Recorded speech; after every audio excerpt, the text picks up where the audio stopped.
गाडीमा कालो सिसा प्रयोग गर्ने 57 जना चालक कारबाहीमा।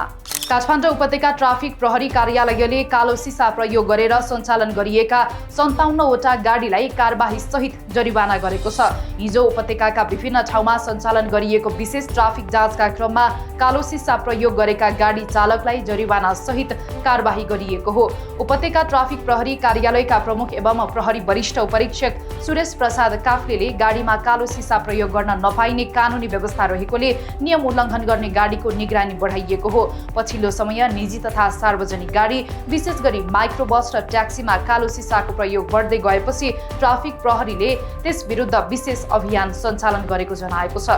प्रहरीका अनुसार कालो सिसाको प्रयोगले गाडीभित्र हुने गतिविधि बाहिरबाट देख्न कठिन हुने भएकोले साना हतियार, लागु औषध ओसार-पसार, फरार अपराधी तथा विभिन्न अपराधिक गतिविधि लुकाउन सहज हुने गरेको पाइएको छ।